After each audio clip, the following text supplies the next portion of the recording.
जय हिंद साथियों। मैं आकाश शेखावत आप सभी का स्वागत करता हूं आपके अपने यूट्यूब चैनल एग्ज़ाम विद्यालय में।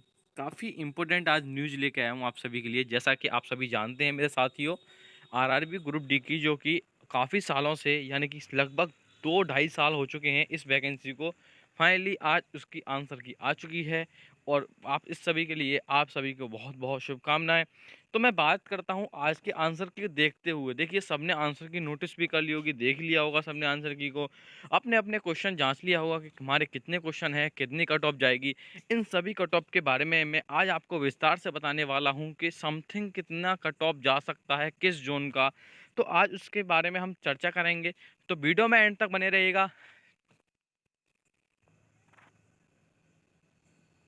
वीडियो में बने रहने के लिए आपका बहुत बहुत धन्यवाद। जैसा कि मैं आपको बताना चाह रहा हूं कट ऑफ के बारे में, कितनी कट ऑफ जा सकती है आपके रेलवे एग्ज़ाम में, जो कि आरआरबी ग्रुप डी का मेरे सभी छात्र, मेरे प्यारे भाई बहनें दे के आए हैं एग्ज़ाम। तो उसका क्या होगा, क्या इसकी कट ऑफ जाएगी, मैं आपको अवगत कराना चाहता हूँ मेरे साथियों। जैसा कि आप जानते हैं, काफ़ी सारे चैनलों ने अपनी अपनी कट ऑफ बताई है कि इतने से इतने के बीच में कट ऑफ आने वाली है, पर मैं एक सही डाटा और एक सटीक कट ऑफ बताने की आपको प्रयास करूंगा। सबसे पहले अगर मैं बात करता हूं किसी भी जोन को लेके, जैसे मैंने मान लो चंडीगढ़ जोन ले लिया। कौन सा, मैंने चंडीगढ़ जोन को लेके चल रहा हूं। अगर मैंने चंडीगढ़ जोन ले लिया तो इसमें मेरी बात समझने की कोशिश कीजिए। अगर मैं चंडीगढ़ जोन लेता हूं, अगर मैं चंडीगढ़ जोन लेता हूं तो मेरे साथियों, चंडीगढ़ जोन में आपकी कट ऑफ जाने की, अगर मैं ओबीसी की बात करता हूं, किसकी बात करता हूं मेरे भाई, ओबीसी की बात करता हूं, तो उसको आप यानी कि 62 से लेकर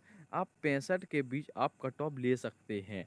पहली बात, मेरी बात समझने की कोशिश कीजिएगा, इसका स्क्रीनशॉट आप अवश्य लीजिएगा, आपको यकीन और भरोसा दोनों हो जाएगा मेरी बात पे।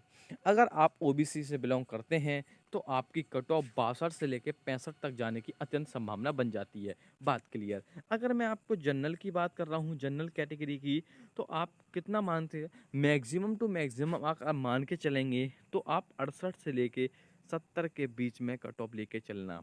ठीक है, इससे ज़्यादा कट ऑफ हाईएस्ट नहीं जाएगी, नहीं जाएगी, नहीं जाएगी। इसका मेन रीज़न है, मेन कारण है, वो भी मैं आपको बताऊंगा। उसका कारण पे आप भरोसा भी करेंगे मुझ पर। ठीक है, अगर आप वीडियो में बने हैं तो चैनल को सब्सक्राइब जरूर कीजिएगा। ठीक है। अच्छा, अब मैं बात करता हूँ, क्या सर एससी की कट ऑफ कितनी आ सकती है। तो देखिए, एससी की कट ऑफ मेरे भाई, एससी की आपको कट ऑफ बताऊँ तो एससी की कट ऑफ जाएगी आपकी आपकी एससी की कट ऑफ जाएगी आपकी 58 से लेके 60 के बीच में। इससे ज़्यादा कट ऑफ नहीं जाएगी, इससे ज़्यादा कट ऑफ नहीं जाएगी, इससे ज़्यादा कट ऑफ नहीं जाएगी। बात क्लियर हो चुकी है। अच्छा, अगर मैं बात करूं आपकी एसटी की कट ऑफ कितनी जाएगी, तो एसटी की कट ऑफ आपकी जाएगी 55 से लेके 58 के बीच। देखिए मेरे भाई, अगर आपने ग्रुप डी का एग्ज़ाम दिया है, देखिए मैंने ये कट ऑफ किस आधार पर मैंने व्यक्त किया है, तो मेरी बात समझिए। अगर आपने ग्रुप डी का पेपर दिया है तो आपने वहाँ एक चीज़ नोटिस किया होगा, एक चीज़ नोटिस किया होगा, मैं आपको बताना चाह रहा हूँ क्या ऐसा नोटिस किया होगा मैंने। अगर इस ग्रुप देखिए, इसका आप स्क्रीनशॉट भी ले सकते हैं। जब आपका रिजल्ट आएगा तो यहाँ पर आप कट ऑफ को यहाँ से मैच कर लीजिएगा।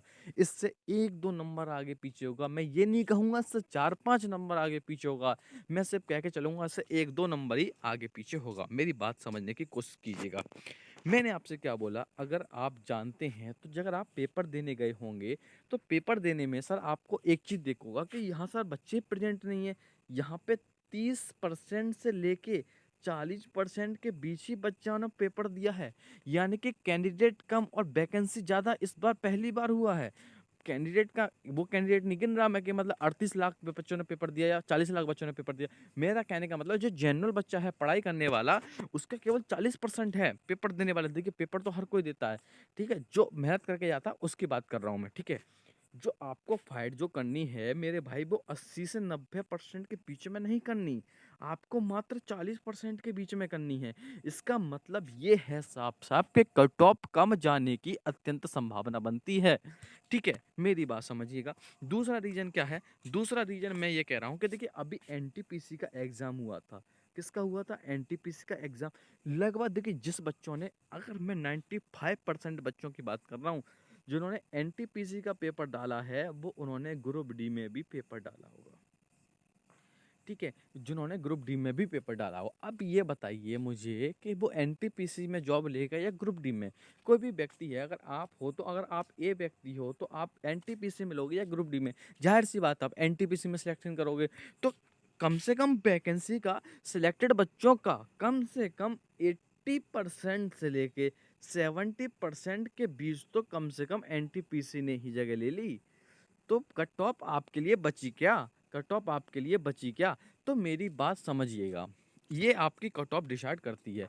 सेकंड बात, अब मैं बात करूंगा सर नॉर्मलाइजेशन का क्या फंदा है। हमें तो ये समझ में नहीं आया अभी तक कि अब आंसर की तो हमने देख लिया, अब इसके बाद नॉर्मलाइजेशन तो कुछ तो बढ़ेगा। हाँ देखिए, मेरी तरफ से देखो, तीन तरह की शिफ्ट दी जाती हैं, तीन तरह के शिफ्ट आती हैं। एक तो हार्ड आती है, ठीक है, दूसरी आपकी मॉडरेट आती है, और एक आती है इजी, ठीक है। तीन तरह की शिफ्ट आपको आती हैं, ठीक है। अब किस बच्चे की कौन सी शिफ्ट आई है हमको क्या पता, वो तो बच्चे को ही पता होगा, सर हार्ड आई है, शिफ्ट आई है। तो मेरा कहने का मतलब है, जो हार्ड अगर शिफ्ट आई होगी, जो हार्ड शिफ्ट आई होगी उसको कितना नॉर्मलाइजेशन मिलने की संभावना है? देखिए, उसको 10 से लेके 15 के बीच में आपको आसानी से नॉर्मलाइजेशन मिलेगा, ये डेफिनेटली पक्की बात है मेरी बात की। और इसके किसके बीच में होगा? ये टॉपर डिसाइड करेगा आपकी शिफ्ट क्या आएगी। ये कौन करेगा? टॉपर डिसाइड करेगा। मेरी बात समझने की कोशिश कीजिएगा, ठीक है, टॉपर डिसाइड करेगा। अच्छा, 10 से 15, और इसमें कितना बढ़ाओगे आप? अगर इसमें ज़्यादा से ज़्यादा बढ़ाओगे तो 7 से लेके 10 के नंबर के बीच में आप इसको इंक्रीज कर दोगे, आपके जितने भी आंसर की में नंबर बन रहे हैं। तो अगर आपकी इजी आएगी तो आपको ज़्यादा से ज़्यादा 2 से 4 नंबर के बीच में आपको इंक्रीज देखने को मिलेगा। तो ये मेरे भाई एक बहुत इंपॉर्टेंट चीज़ है जो आप समझिएगा। अब यहाँ पर आपके पास दो रास्ते मिलते हैं। दो रास्ते क्या है? देखिए, मैं आपको बता रहा हूँ, आपके पास दो रास्ते मिलते हैं।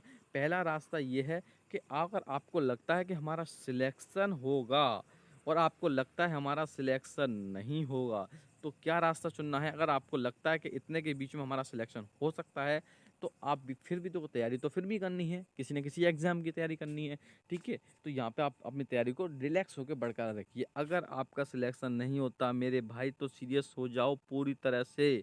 सिलेक्शन नहीं होने का कारण ढूंढो, क्या कारण रहा हमारा कि हमारा सिलेक्शन रुक गया।